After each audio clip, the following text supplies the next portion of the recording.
What can you say? Joe responded with so much reason and grace, really, even dignity. It's going to be hard for me not to fanboy out about it. He was strong. He didn't take a knee, but also spoke on those who attacked his right to have a show with love and understanding, and a promise to be better, to have opposing views come on. After a show with a controversial take or a supposed controversial take, to have the opposite view come on next. In short, he promised to have even more open dialogue and debate. And the great thing is, he was reasonable, so diplomatic, so polite, that it will be very revealing to see how the opposing side reacts. Like a kung fu fighter using the energy of their opponents against them, so much will be revealed now. Will they back down and acquiesce to the obvious absurdity of disallowing public debate and open dialogue? Or will they double down on trying to shut it down? Double down on trying to shut it down. Joe brought up the credentials of the two doctors who are the root of the controversy, who are supposedly practitioners of misinformation. But we all know nothing could be further from the truth.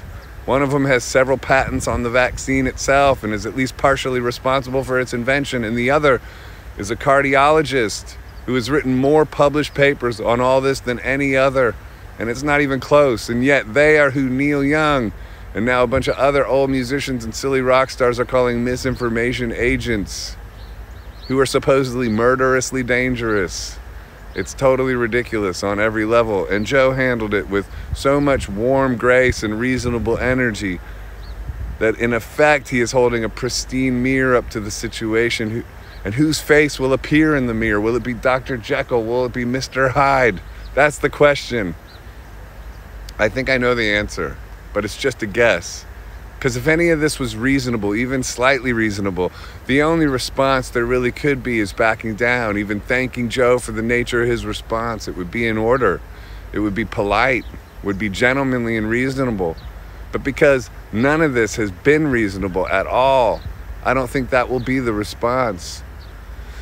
I've got no idea what the response will be, but I don't think reason will play into it. And so in that way, I'm chomping popcorn like Michael Jackson in the movie theater in the Thriller video, with wide open eyes and a smile to see what they'll do next, what tricks they'll have up their sleeve to revoke our ability to speak our minds in public, if you can believe.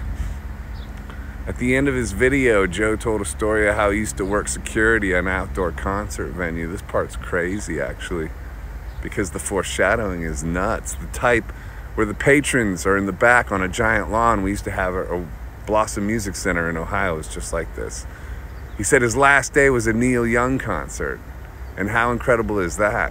The foreshadowing by whoever wrote the story of his life over the top.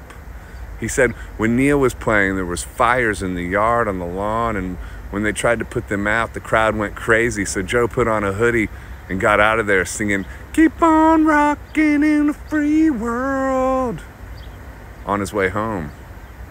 Now, all these years later, imagine it's like a dream you're interpreting. All these years later, there are proverbial fires scattered everywhere. Neil Young is once again somewhat responsible, but from a far-off stage, detached in the vortex of his music. Joe is trying to put the fires out, but will the crowd react any different? I doubt it. I think chaos will break out here now as well.